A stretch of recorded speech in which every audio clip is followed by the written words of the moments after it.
This meeting is being recorded. Hello, welcome to the geriatric session.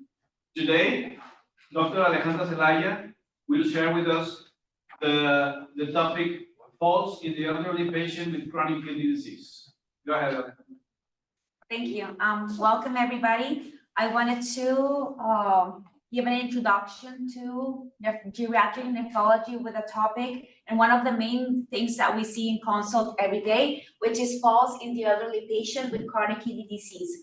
I want to thank my advisors, Dr. Oscar Torres, which is PGY for Geriatrics from Tecnológico de Monterrey. And I wanted to thank special guests which are joining us today. Dr. Benita Jasso, she's a geriatric nephrology professor at University Health Network in Toronto, and Dr. Nadir Guggenhausen, which he's also a geriatric nephrology professor in McGill University in Montreal. Before I begin the topic today, I wanted to share this quote, which is stated in the guidelines for falls in older adults. It mentions that it takes a child 1 year to acquire independent movement and 10 years to acquire independent mobility, and an old person can do both in a day. Today's agenda will review taxonomy, introduction, prevalence, assessment principles, chronic kidney disease in the elderly patient, gait abnormalities, orthostatic hypotension, uremic sarcopenia, role of the geriatrician, and take-home points as a conclusion. So first of all, we're going to review some definitions. Falls is an unexpected event in which an individual comes to rest on the ground floor or lower level. A recurrent fall is 2 or more falls reported in the previous 12 months.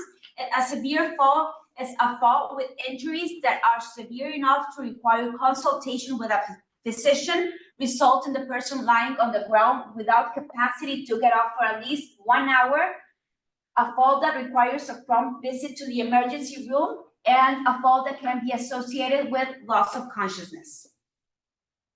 Just a reminder, chronic kidney disease is defined as an abnormality of the kidney structure or function. It's present for more than 3 months, and it has implications for health. It can be classified based on cause, glomerular filtration rate, and albuminuria. End-stage kidney disease is defined as a filtration rate below 15 milliliters or a need for renal replacement therapy, which can be peritoneal dialysis or hemodialysis. It's also named CKD stage 5. Talking about falls, falls occur in 30% of adults aged over 65 years annually. The global burden of disease study reported 17 million years of life lost from falls in 2017, and 1% of healthcare costs are fall-related. But more importantly than these numbers, I want for you to take a look at the outcomes. Whenever an elderly patient has a fall, there's personal distress, reduced mobility and mortality increases, functional decline, loss of independence, risk of institutionalization, and poor quality of life.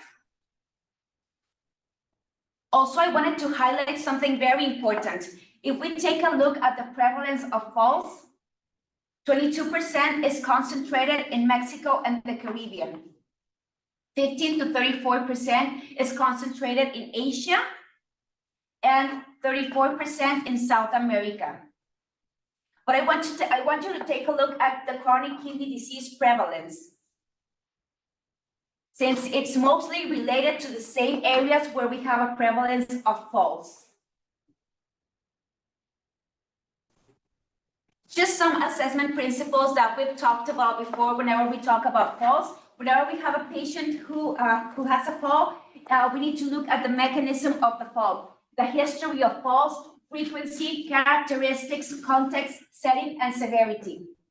We need to look at the risk factors along with the fall, gait and balance disturbances, cognitive disorders, sensory disorders, disease history, medications, and nutritional factors. and obviously the consequences that we talked about before in the first slide, which are injuries, functional deficits, psychological effects, institutionalization, and the cost in healthcare. So out of all of these assessment principles, I want to focus a little bit more in disease history.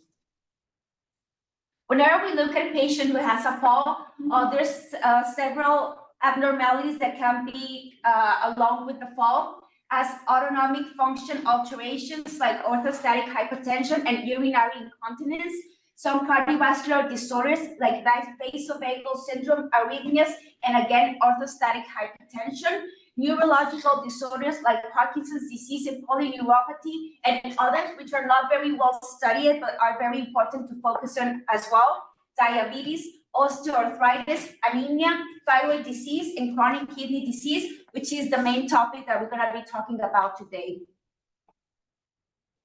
And how about chronic disease in the elderly patient? Well, CKD is estimated at a general worldwide prevalence of 13%, 7% of which are concentrated in stages 3 to 5.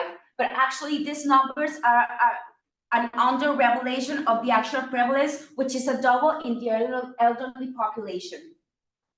But again, what's most important are the outcomes, because patients who have chronic kidney disease will progress to end-stage kidney disease with cardiovascular alterations, malnutrition, anemia, chronic kidney disease, mineral bone disease, sarcopenia, reduction of quality of life, and again, falls.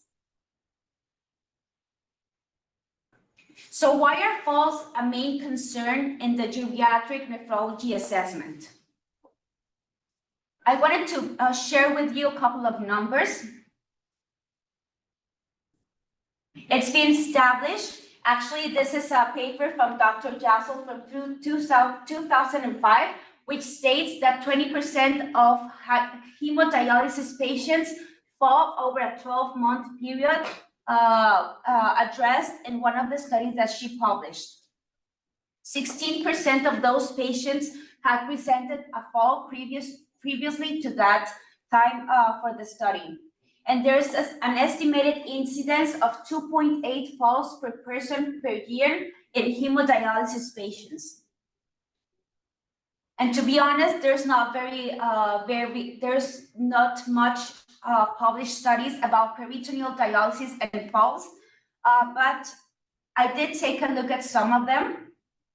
And in one paper, they established a 54% of falls in patients, and they estimated an incidence rate of 1.7 falls per patient per year.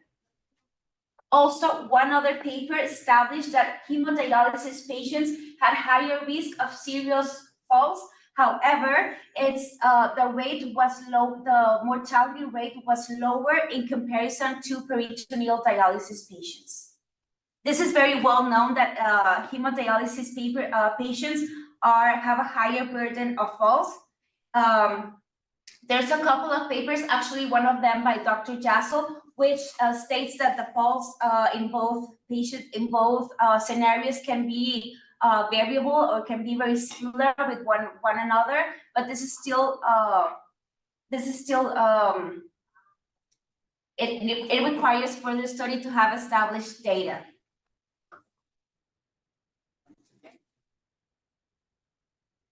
So this looks like a lot of words.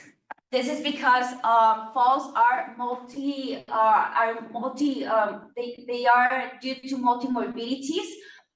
If we look at the etiology of the falls in the chronic kidney disease patients, we would classify it related to aging, related to chronic kidney disease comorbidities, and to the chronic kidney disease by itself, or to the renal replacement therapy modality that's been chosen. Out of all of this, I looked at a diversity of papers, and I could see that most of the papers that have been published up to date have highlighted gait deficits, postural hypertension, cardiovascular diseases, and the complication of hypertension and hypotensive episodes along with the cardiovascular disease, Also dialysis-related hypertension, uremic sarcopenia, and metabolic acidosis as the main factors for falls in these patients. To be honest, I wanted to take a look at all of those factors to talk to you about them, but since we don't have as much time, I just focused on 3 main topics to share you some information of what's been published up to date regarding falls in some of these etiological factors. The first one I want to talk about are gait abnormalities. And here's a question for the audience. Is there a specific gait phenotype for chronic kidney disease? Does anybody know an answer for this question? Have anyone read something about it? Okay. So as we know, subclinical gait abnormalities associated with fall risk, and this comes in the general population without any comorbidities being taken into account.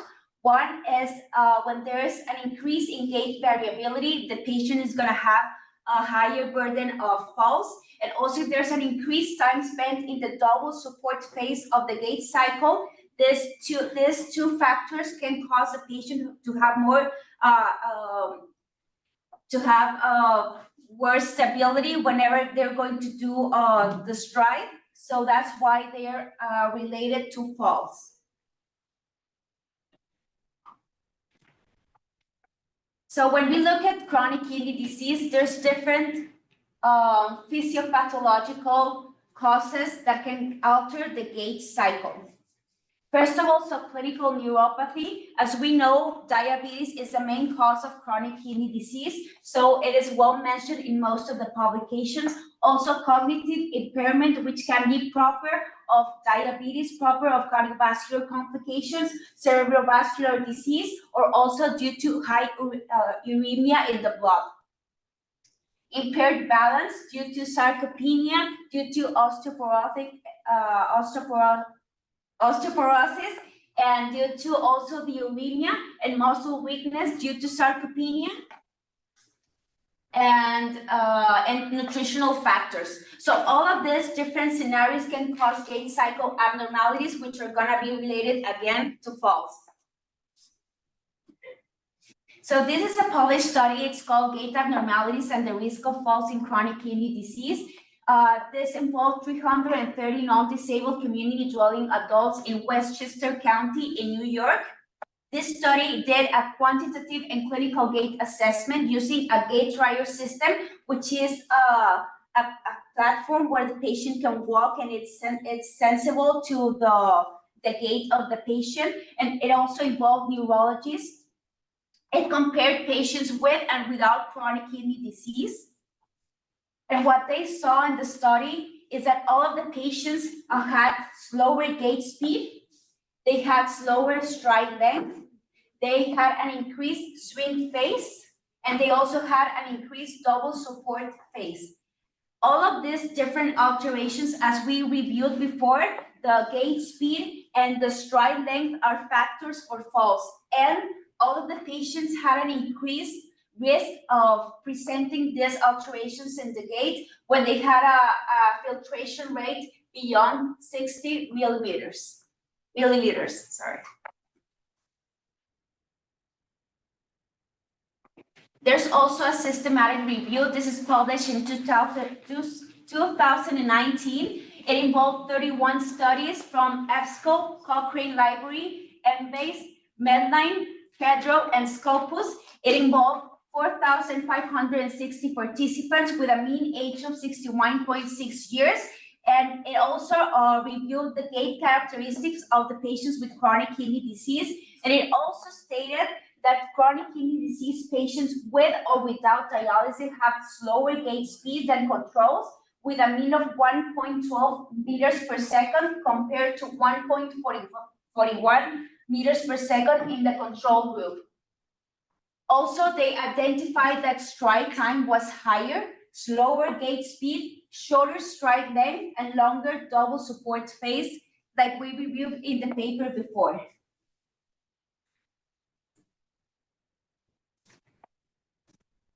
As we can see, there's a couple of papers that have already established that we do have alterations in the gait of the elderly patient with chronic kidney disease.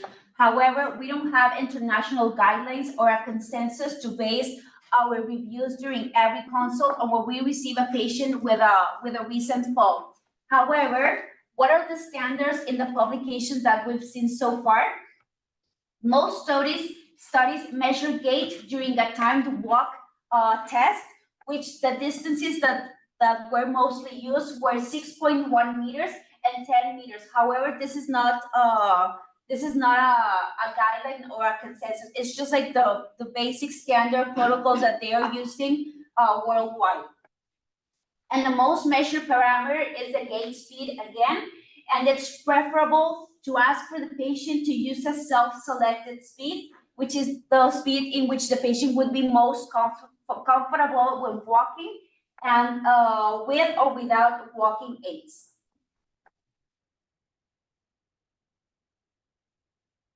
So the next topic that I wanted to talk about is orthostatic hypotension, and I wanted to address again one question for the public. Is impaired orthostatic blood pressure stabilization a predictor of falls and mortality? What do you think? Yes, of course. So I wanted to review this paper, which was very interesting for me, which talks about impaired systolic blood pressure recovery directly after standing, predicts mortality in older falls clinic patients. In this paper, they define, and this is like our usual orthostatic hypotension definition, as a drop in systolic blood pressure of at least 20 millimeters per mercury in systolic blood pressure and or 10 millimeters of mercury in the diastolic blood pressure measured between 1 to 2 minutes after standing. So in this study, they classified patients for full recovery whenever they could recover their systolic blood pressure to the baseline, at least 95% of the baseline, partial recovery when they recovered the blood pressure at least 80 to 95% of the baseline, and the ones that had no recovery when the blood pressure couldn't go up at least 80% of their baseline. And as you can see, we can divide the blood pressure in two phases.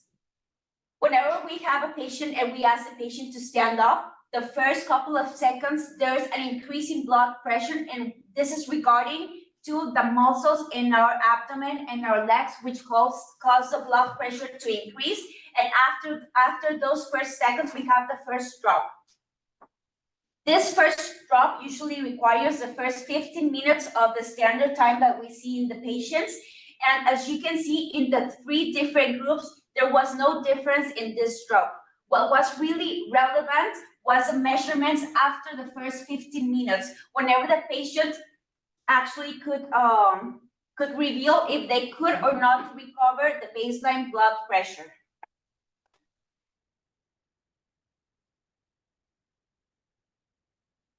And what they saw is that the magnitude of the blood pressure first drop is not relevant. What is actually relevant and predicts mortality is the impairment of the blood pressure after those 15 minutes, the ones that have that give us the standard for risk of falls, fall-related injury, syncope, myocardial infarction, stroke, and all-cause mortality.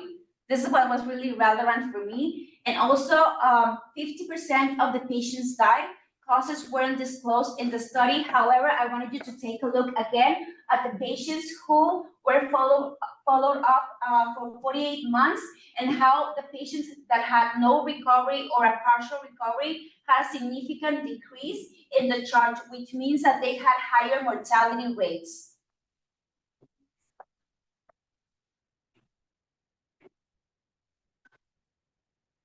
This is also another paper that was very interesting. It's titled Graded Association Between Kidney Function and Impaired Orthostatic Blood Pressure Stabilization in Older Adults. And this one, it's a cross-sectional analysis of 4,204 participants beyond 50 years of age from the Irish longitudinal study on aging. In this one, they stated the overall frequency of orthostatic hypotension was beyond 6%.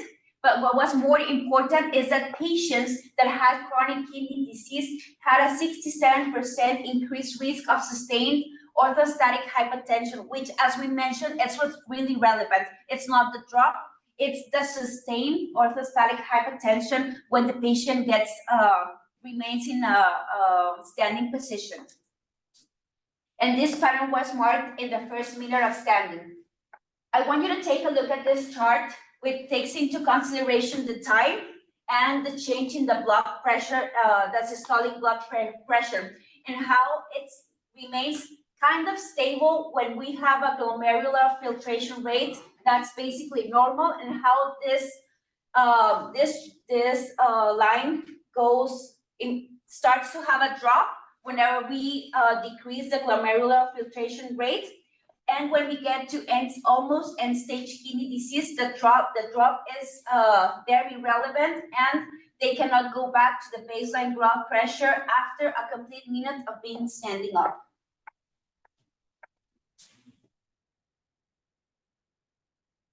The last topic I want to talk about is uremic sarcopenia. And again, I want to address the public with one question. Is there more to reduce muscle mass, muscle strength, and physical performance in these patients? Which, as we know, reduced muscle mass, muscle strength, and physical performance are part of the actual definition of sarcopenia. So I took a look at this paper, which states, which is basically stated before, that sarcopenia related to chronic kidney disease is basically a secondary sarcopenia. This one in particular has a reduction that's more highlighted in type 2 fibers due to protein energy wasting that's predominant in the chronic kidney disease patients, and also due to cachexia. This is due to the activation of two systems mainly, the caspase-3 system and the ubiquitin proteasome system. What they're gonna cause, these two systems are gonna be activated due to metabolic acidosis. Also, metabolic acidosis is gonna cause an impairment on vitamin D cycle, and this is also gonna be secondary to alterations in the mineral bone cycle of the patient. Metabolic acidosis is also gonna cause intestinal dysbiosis because it's gonna cause increasing cresol sulfate and indoxyl sulfate. They are gonna cause dysbiosis in the gut, and this is gonna predispose the patient to chronic inflammatory changes, which are gonna be continuous in the patient. Also, this state of chronic inflammation, metabolic acidosis, and intestinal dysbiosis is gonna cause decreased appetite in the patient, and obviously decreased nutritional care. In sarcopenia, we also have insulin resistance due to all this catabolic alteration system, and related directly about the dialysis, renal replacement therapy. There's gonna be a depletion of amino acids. They can go up to 5 to 8 grams of free amino acids of loss every dialysis session, and also they're gonna predispose the patient to activation of a chronic inflammation by tumor necrosis factor and interleukin-6. So all of this cycle that I talked about increases protein catabolism, reduces protein synthesis, and causes a negative nitrogen balance.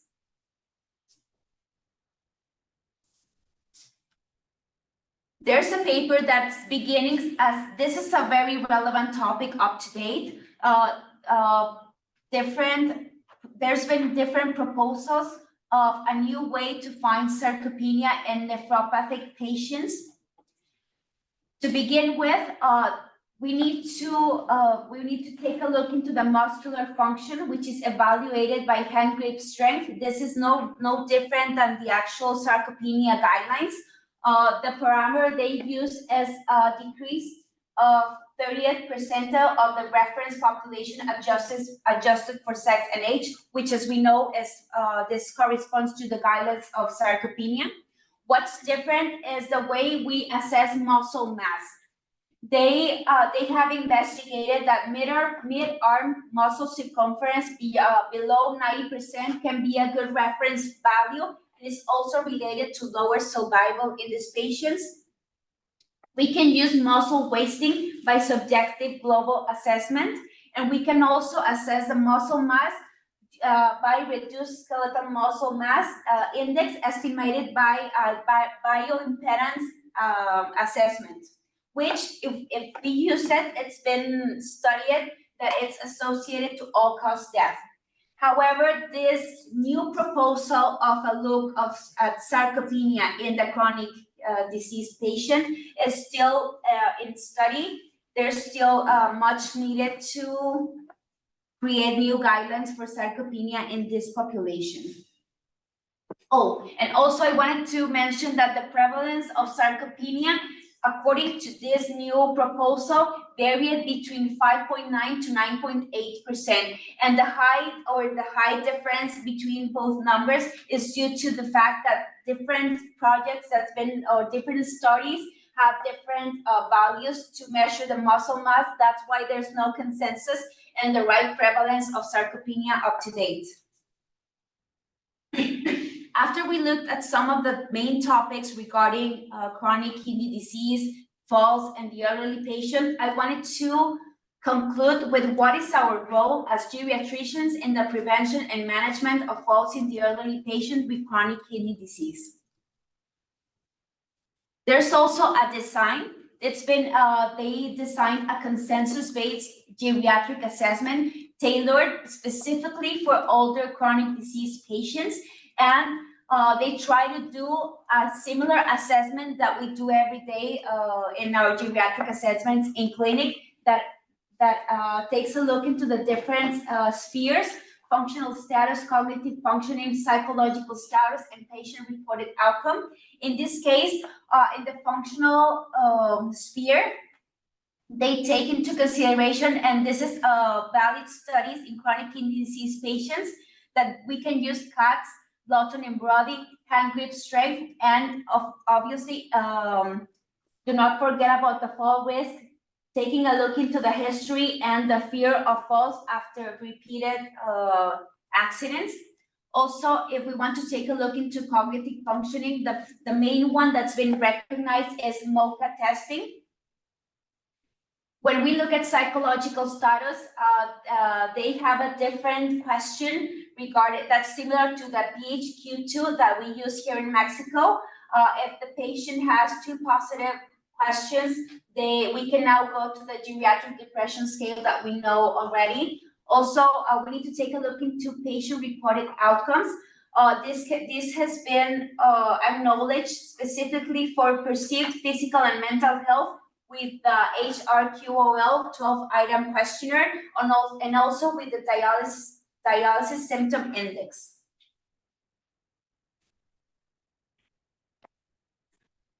When we address a patient about somatic status, we need to ask ourselves the surprise question whenever we are gonna do an analysis of this patient, and especially when they require renal replacement therapy. This is very important to do in all of our patients. Also, to do assessment of the clinical frailty. Take a look into comorbidities, because patients are very vulnerable, as we mentioned at the beginning of the presentation, to cardiovascular diseases and polypharmacy as well. For the nutritional sphere, we can take a look into the subjective global assessment, which is very different from the M&A instrument that we use here in Mexico. This one measures weight, food intake, symptoms, and activities from the patient. Also ask the patient about their social status, and don't remember to address caregiver burden. All of this geriatric assessment should take around an hour. If we involve patient questionnaires, that should involve along 20 minutes, and professional administrators should take about 40 minutes to imply. Regarding nutritional management, there is a basic assessment that's been proposed before, which first of all evaluates muscle strength and muscle mass, dialytic treatment optimization, which this should be done in a multi-center place with different other specialties like nephrology to do the optimization of the dialysis. management of comorbidities, assessment of nutritional status, nutritional counseling, and physical activity. The exercise program that's been recognized comes with different points of exercise. First of all, we should encourage the patient to use simple walk-based exercises, variate between high and moderate intensity resistant programs, aerobatic and intermittent programs, resistance and endurance exercises as well. Also, we need to take a look at the nutritional part of the assessment.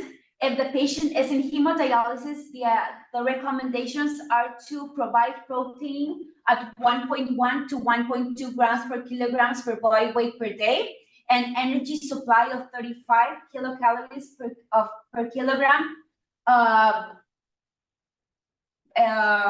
body weight per day. This should be changed in case the patient is in conservative care. We shouldn't add more protein to the patient because this would, in consequence, cause more of microalbuminuria, and this can cause the glomerular filtration rate to decrease any further. So in these patients, when they have conservative care, it's recommended to give them the energy supply should be the same. However, protein should be less than up to 0.6 to 0.8 grams per kilograms per body weight per day. The nutritional goals that we need to look into are to maintain serum albumin beyond 4 grams per deciliter, serum prealbumin higher than 30 milligrams per deciliter, and a diet energy intake increase above 35 kilocalories per kilogram per body weight per day.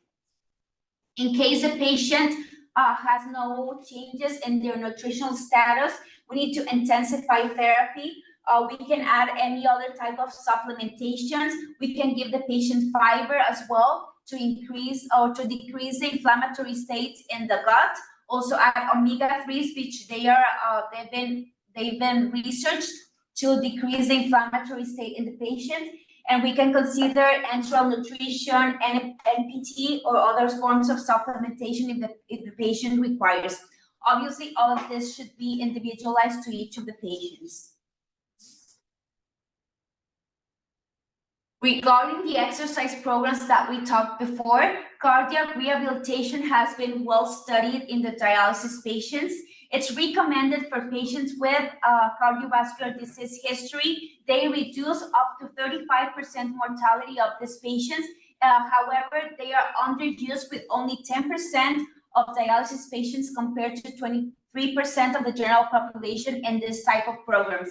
And the program is based on 5 components, which include regular exercise, healthy heart diet, reduce stress, stop smoking or any other alcoholic beverages, and to keep update with medical therapy.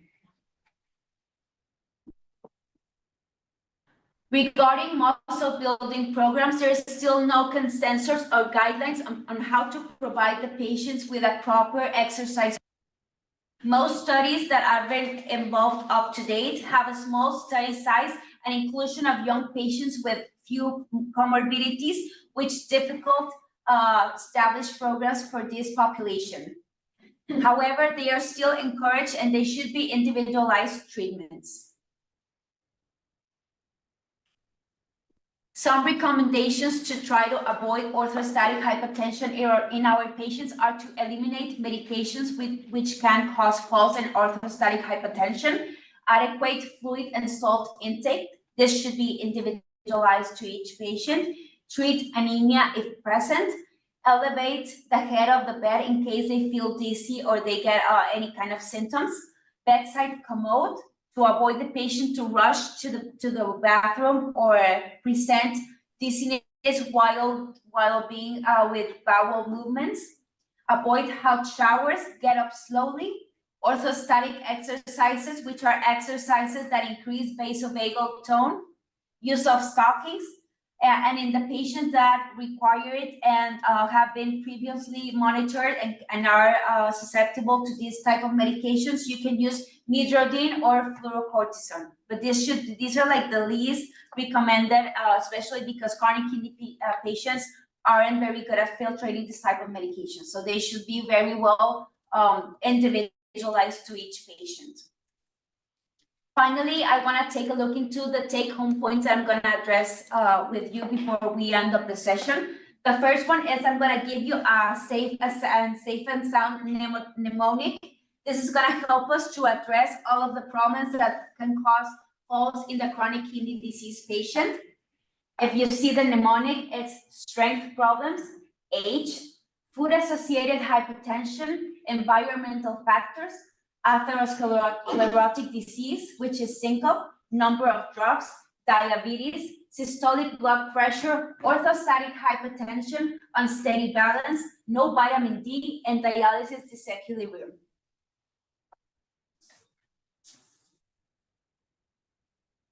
Again, falls, as you can see, are extremely common, and fall prevention programs are highly recommended in our hospitalized patients. Whenever we have a patient in consult, I want to recommend you to remember to review the patient's medications, also do some interview to see home hazards, monitor blood pressure, encourage exercise, and use a multidisciplinary team to address all of these risks, which are nurse practitioners, nutritionists, rehabilitation technicians, etc.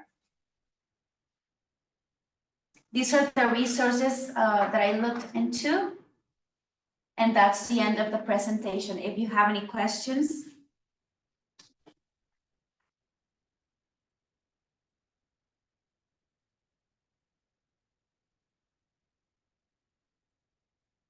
Okay, any question for Alejandra?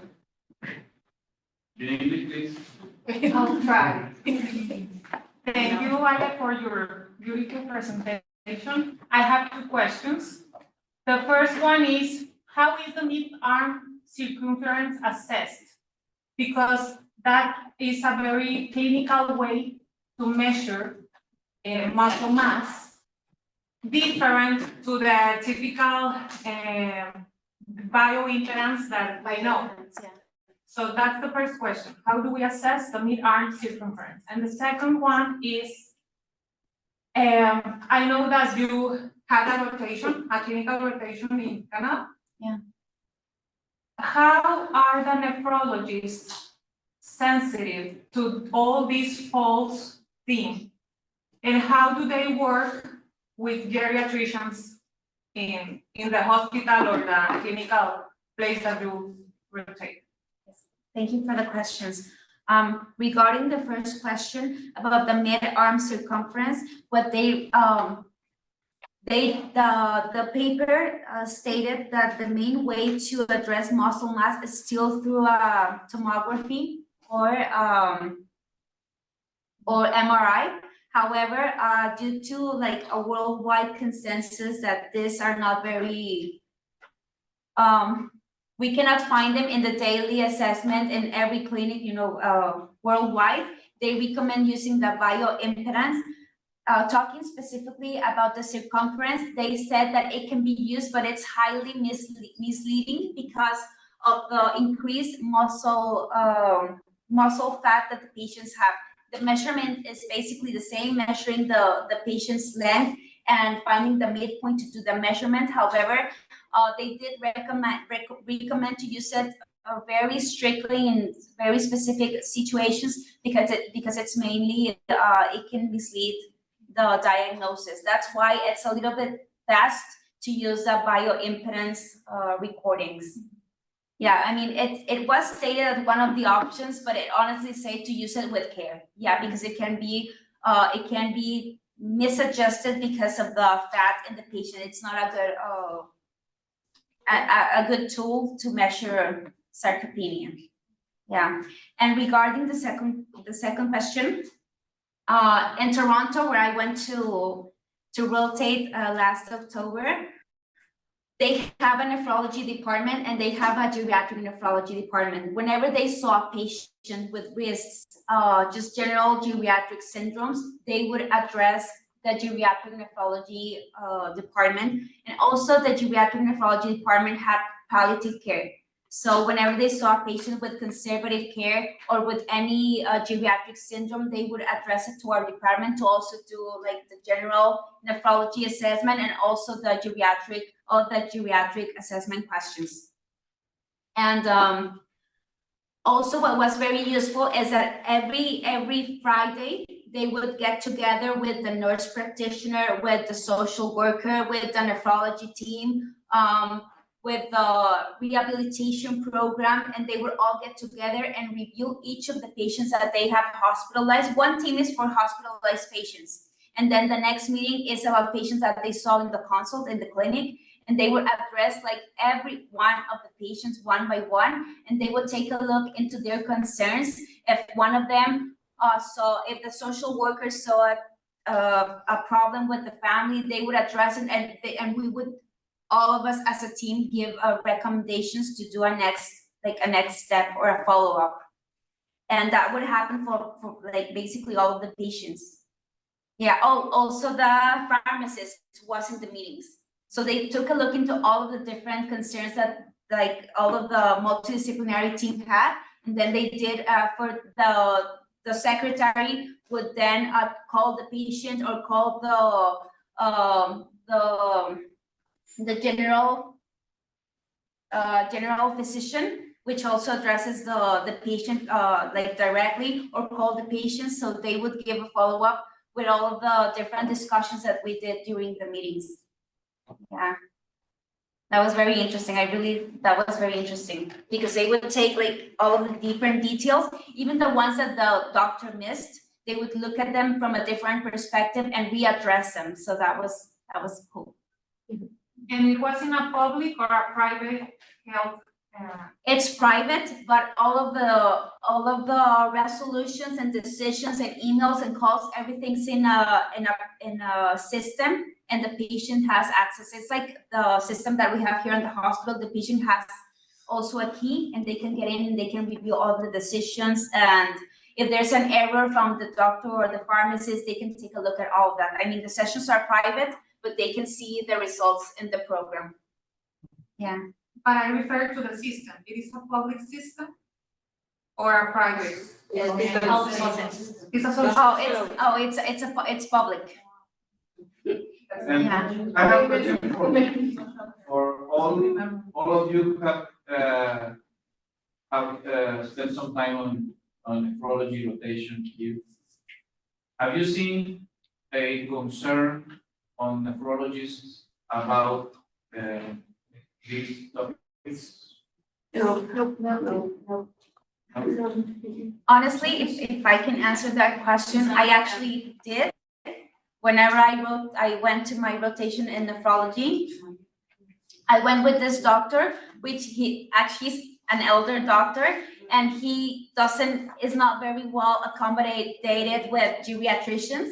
So I saw a lot of issues that the patient had. They had sleeping problems.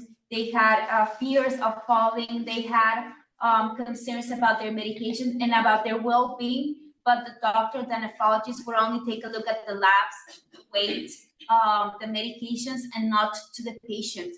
So when I was there, I was overly concerned about most of the patients, and I would try to give recommendations to the doctor, like for all of the patients, which most of them were elderly to begin with. So that's why it was really shocking for me to go into that rotation and to see the lack of geriatrics sensibilization that they need, especially, I mean, there's younger doctors who have more sensibilization, but this doctor in particular, he didn't accept recommendation or didn't want to involve other specialties in his practice. So it made it difficult to engage into this type of problems that we, in other countries, they're already having a more open access to a multidisciplinary care to avoid this type of accidents in the patients. I think that there's two aspects that we have to be aware of, and no, we have to intervene. As residents, you have an opportunity to geriatrize the other specialists, and also to show them how patients can be better treated and have better outcomes with your recommendations. So you have to be proactive with all the specialists that you rotate with. Of course, if they are open to your comments. Yes, with that doctor in particular, we did have a patient who was hospitalized and he was in delirium. And he just he didn't know how to address this patient. And then I gave him recommendations and evidence.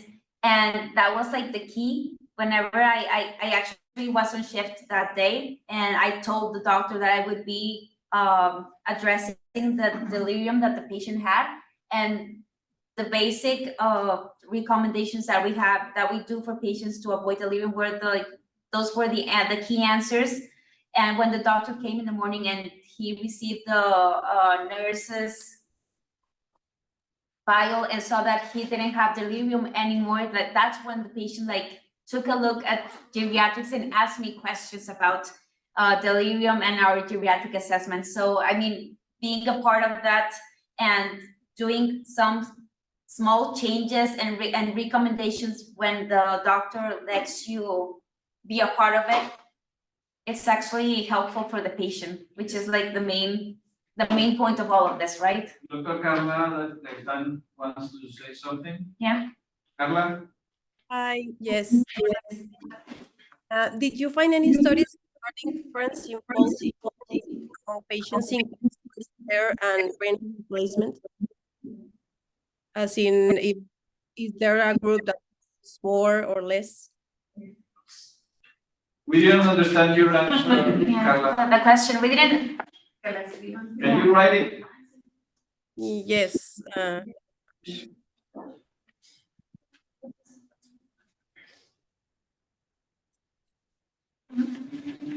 The sound was going in and out. In and out, yeah.